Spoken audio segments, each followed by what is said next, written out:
Alright, so welcome back. So the goal this time is just to kind of talk about me, look at some things I've done with iOS.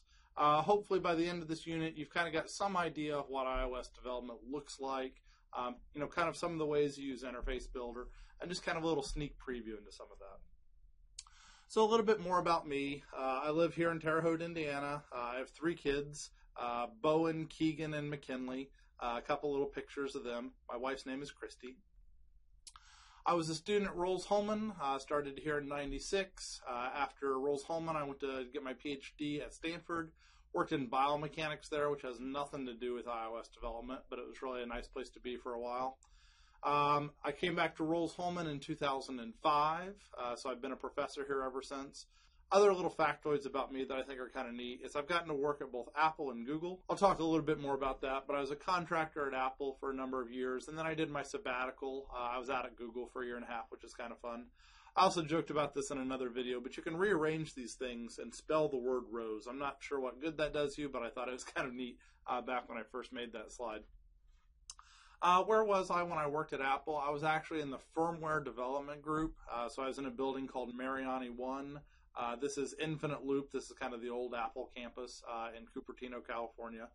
And I really enjoyed being there. I got to do some things with firmware development, with accessories, and then how they talked with iOS apps. And that's really kind of one of the things that got me excited about doing iOS work.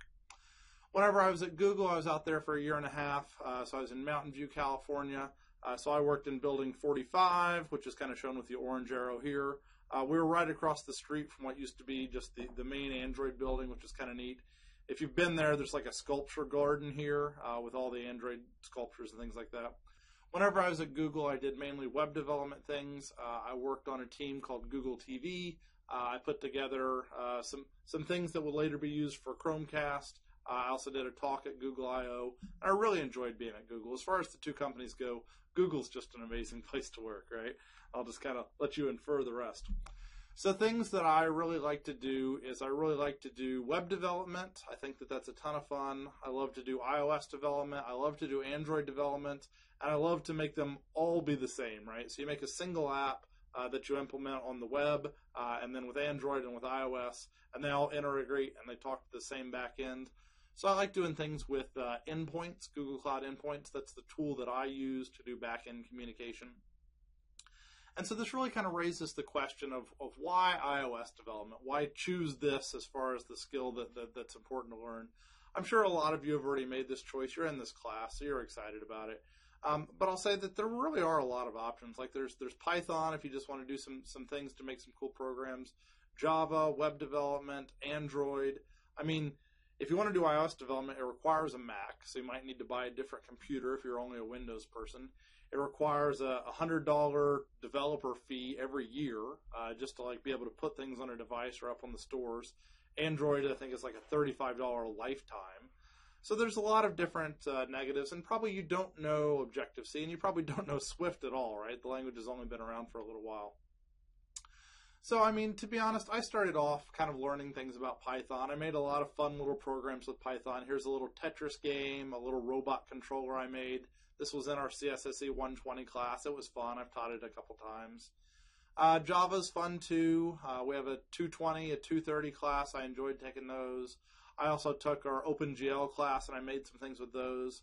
But, I mean, I made these projects. They took me, like weeks to put together, right? And I loved them.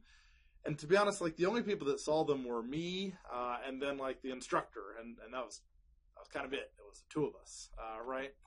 So to be honest, I had an interest in iOS, Android, and web right away because that's a really great way to deploy to a lot of people, right? So you get distribution with these tools that's really kind of exciting. I mean, there's just thousands of downloads every second, right? Which is really kind of neat. It's also a really profitable job skill, so it's definitely something to keep in mind, is that you can put this on a resume, and it's something that can help get you a job. And most importantly, it's a good way to impress your friends, right? So I'll talk about those things. And then as far as trying to decide iOS versus Android, they're both very, very similar. I won't go into it in detail, but one thing I will say is that if you look at like number of app downloads, Android is bigger. right? So Android has more app downloads. This is an old graphic. I'm sure they're even bigger now. So, I mean, Android is winning, right? But to be honest, like, the way people keep track of things is dollars spent on the store. And it's crazy. So I haven't updated the numbers, but you can see this chart. Like, there are more Android apps downloaded, but the amount of money that people spend on these stores, there's just no comparison, right? So if you're wanting to try to make a profitable app, iOS is still your best choice, right? So as far as I'm concerned, we keep track not in number of downloads, but a number of dollars spent. And Apple is still crushing Android in that category.